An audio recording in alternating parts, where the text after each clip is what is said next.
I don't normally prepare in advance for these. You don't? Not too much, unless we've got, like with this, excuse me, we've got the practice. So I've done the practice. Right. So that's the preparation. I do some research about the person a little bit, but I didn't read his book. He had this huge academic textbook. But I am talking to him about doing a series where we go over each chapter of that textbook. Phil for you. Nice. And then I will read it ahead of time, just kind of like I do with the Philosophy Book Club series. Yeah. When I'm doing an interview, I even write a script. You do? I do. I guess I want to be... I don't stay with it necessarily. I got it on my screen, ideally, and but I send it to them so they know where I'm going. Right. Which is they say it's really helpful. I bet. That they've been interviewed lots of times, but it's the best one they've ever had. And I go in depth. If I get a guest, I'm going to keep him or her for 5 or 6 sessions. Yeah. And go deep. I like that too. Yeah. I've grown. One-offs are okay, like when I have someone one time. Right. But I really want 2 things. I want to explore their expertise, their domain of interest and study, and what they're bringing to the world, so to speak. That's right. I want that. But I also want to develop a relationship with them, a real human, person-to-person connection, intimacy that happens over the span of those different interactions. That's right. The first one might be a little stilted. Right. Second, third, it's loosening up. Right. Yeah, that's right. And I've found that. Like with Grant Potts, he's the guy that I've interviewed the most. We do every month he comes and we do philosophy. And we've done 10, 12 now. Good. And he comes in, we kind of have our little routines and rituals. Yeah. And it's gotten really familiar and comfortable and casual. And I want that with everybody. Yeah. Not everybody's open to it. You are. This is our 3rd time. Yeah. So I see this as that continued relationship. And other people, I'm asking people more at the onset if they're open for that. Sure. Because I want people that aren't just one-off, But I'm down with the one-offs too. Right. It's just, I get more excited about developing relationships and having a mentor. Mentorship takes more than one time. I think so. Yeah. It takes developing something. Talk to me about your writing before we get to it, or no? Oh yeah, you want to do that first? Do you want to sample some or Phails? We're gonna do Phails. Are you good just picking 3 or 4? Two or 3? Yeah. I'll just do it randomly. Sobriety prayer. You are loosey goosey, brother. I like spontaneity. I'm a control freak. I like spontaneity, and I really want to be present. I want to be here. Okay. And not prepare anything. I want everything to be real in the moment. You can do both. I think that's true. You can do both.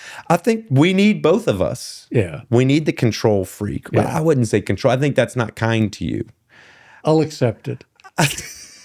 I would say you organized. Yeah. I'm organized. You prepare, you're organized, you feel more comfortable with boundaries. That's right. Known boundaries. We're going down this thing. Yeah. And that's good for you. Right. It allows you to orient yourself. Yeah. And for me, I like that some, but I really like the wildness. I know. Of spontaneity. Yeah. And that's a gift. That's a gift. Mine's a gift. Absolutely. They're all gifts. It's yin and yang. we need the chaos and order working together. Yeah. Nice. So what we say? Say again? No, this will be Phil Phails at Two-Way Prayer, kind of part 3. I think this is our 3rd interview, isn't it? And 3rd discussion. So we'll do a little bit about two-way prayer to orient people who didn't see the others. Yeah. We're gonna do in a way to like fold in your way. I'm gonna give us a little to-do list right now. Okay. And then we'll start the show. And I'll have kind of a rough sketch. Right. And we'll have an agreement that it's okay to go off the reservation, so to speak. Absolutely. Kind of flow wherever the conversation goes. But we'll talk about two-way prayer a little bit. Prayer, the practice, just so to reorient people and also to give people an anchor to our old interviews. Say, like, hey, you can go back and check out these old interviews if you want to hear more about some of this. But we're going to give you a synopsis. Right. I want to talk about the book. Right. Not too much. Not too much, but I definitely want to know that status, how, when it's going to be released, if you know, how you feel about the process, and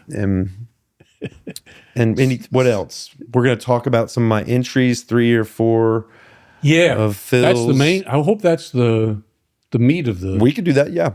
It can be the meat of it. Yeah. Heck yeah. And then we can bounce off of those. Phails two-way prayers, because that'll give us, from there you can talk about the 5 indicators of it being the voice, right? The selfless, honest. Oh, the four absolutes. The 4 absolutes. Honest, Sorry. pure, and selfish loving. Yeah. Yeah. Honest, pure, unselfish and it might loving. flip. It will flip a little bit now, with you kind of being the guest.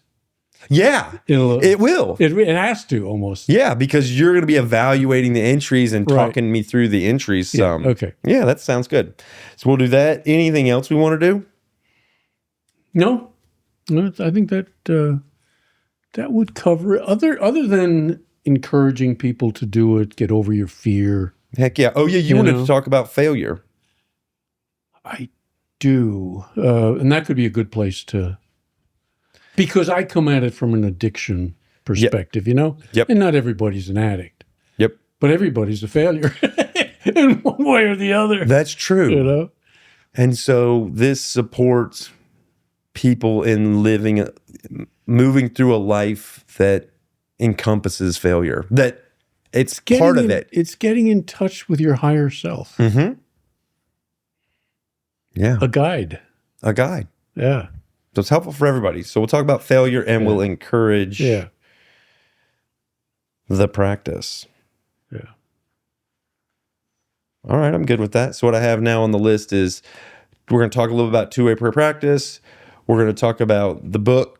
We're going to, just for a little bit, we're going to do the meat of this. The big part of this is going to be digging into my 30-day. I did this for 30 days, a little bit longer actually.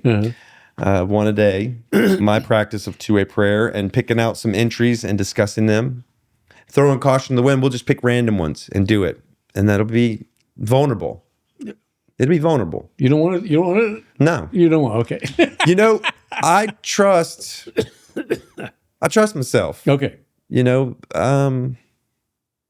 I think this is an exercise in vulnerability, authenticity, honesty, transparency. I do it with a Jewish woman. Every other week we meet. Well, your buddy sent her to me. Who? The psychologist. James Ochoa? Yeah. He did? Yeah. He sent her to me. Yeah. To learn two-way prayer. Okay. And she's the best I've ever found. Really? She's good? Phenomenal. So two-way prayer spans all religious affiliations. Oh, absolutely. You could be Jewish. You could be Muslim. You could be Buddhist. You could be anything. Or nothing. And you could be, or nothing. Right. Or nothing. Yeah. But she does great But at it. everybody's got a voice. What made you think of her when I was bringing up kind of the vulnerability and the authenticity of the entries? Because we meet every 2 weeks. She will probably have 8 or 9 writings. And she'll just say, well, let me just pick. She hasn't prepared. She does the same thing I do. She does. Yeah. Kills me. It's wild. All right. So two-way prayer practice, book talk, talking about my entries. We'll talk about Phil Phails' failure and the role failure plays in life, and also encourage folks to do this practice. That's plenty. We'll point people to you along the way, as well as in the descriptions. You see how I do the descriptions. I point people to find you on YouTube or your website, all those things. Yeah. I'm going to continue doing that. Yeah. So preferably not personally to find me. Like your phone number, your address. No, can't do that. Go knock on Father Bill's door. Don't y'all do that. I get a lot. Don't do that, y'all. Yeah. All right, well, you want to start? I wish I could respond more. I answer every email. You do? But people want a personal relationship. Right. I can't do it. No. Cannot do it. You would need to clone yourself. And I haven't found it. I ran several treatment centers. Yeah. Most of them failed after I left. Yeah, you can't. There's some magic that you bring. There's some magic. And it's like you're holding it together. But that's a lot of responsibility. It's terrible. It's terrible. I mean, I'm out of the field since, 2010 or 11. Mm-hmm. And I'm being more productive now than I've ever been. Doing this stuff. Clients and doing... No, doing, here it is to the masses. Here to get it to the masses. I gotta go bigger. Yeah. So the ones who are out there who are really serious, and I'll get something like that. I've been doing this for 4 years. They'll email me. Yeah. Oh, wonderful. This is a self-starter. If they want to be carried, I can't do it. Yeah. You know? So you're maneuvering your way through it. That makes sense. You know? Yeah. You ready to start? I am. We clap together. You remember that? One thing, I've got this illness thing I got. Can you edit out some coughs if I do a bad Probably cough? can. Okay. Or leave it in. I don't care. You need a cough drop or anything? Yeah, have you got a cough drop? Heck yeah, wonderful. I do. I was watching my time. Being a control freak, I had 2 minutes to get here. It was either Walgreens or here on time. I got cough drops. It's that time of year. No, not. Different kind. They're both Ricola. Doesn't matter. One of those centers where It doesn't matter. Ricola is great. Throat soothing center. A little trip to Switzerland. Either one of those. One has a center that has a medicine that soothes your throat, and the other one is just. I'll take the medicine. Yeah, take that medicine.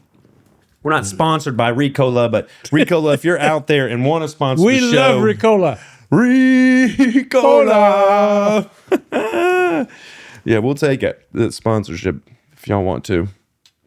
Yeah, that'll be helpful for you. Good. Yeah. It's soothing. It'll be real cool, soothing to your throat when you release that thing in the middle. All right. Well, we're not going to play the games. You didn't want to play the games, although your family likes the games. They love the fucking games. And I like the games. You love the games. I love the games.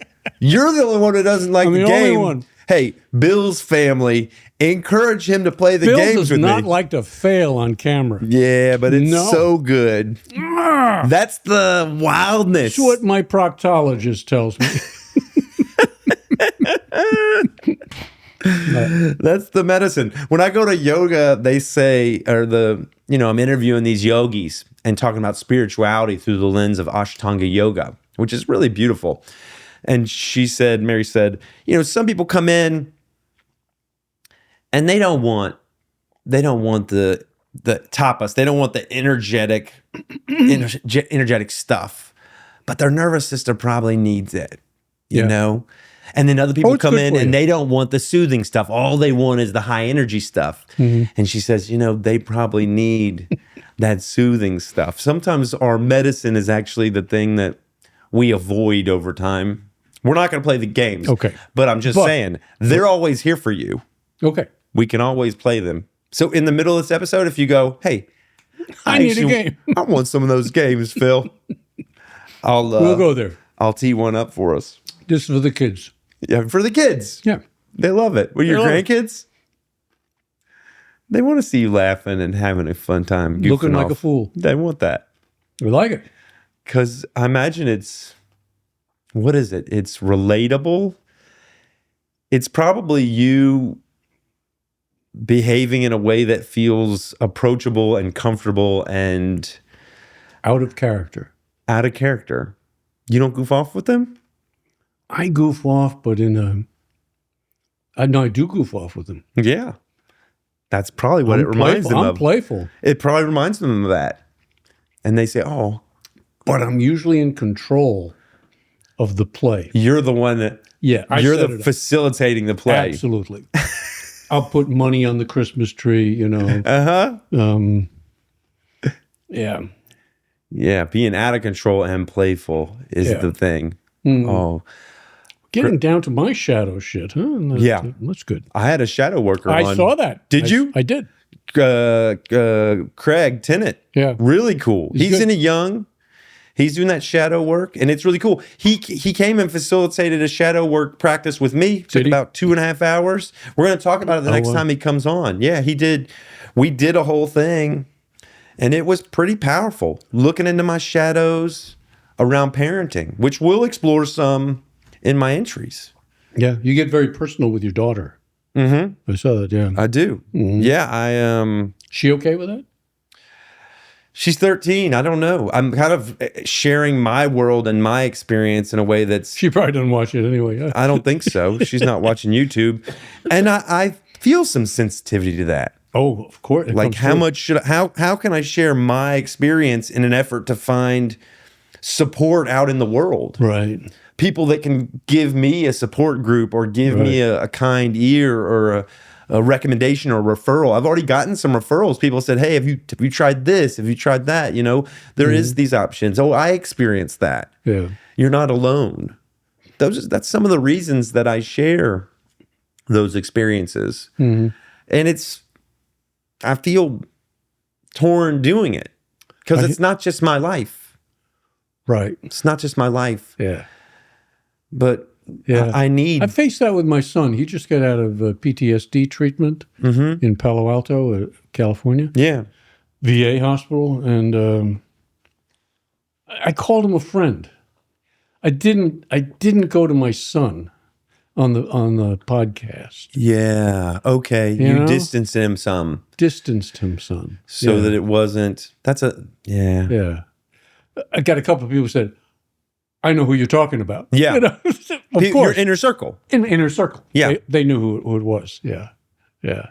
But I know what you mean. I mean, it's... There's something about, though, speaking to my experience as a parent that's unique, that it's different than a friend orientation. It's something... Then I want to get other parents. Yeah. I want other parents, have you experienced this? What are you going through? I know I'm not alone. Yeah. So... Right. Let's clap. Kick off the show. We do it together. Oh. That's good. One? No, I do too. I need two. I'm an addict. Oh. One is never enough. It's not enough. Welcome to Phil Phails. My name is Philip Jones.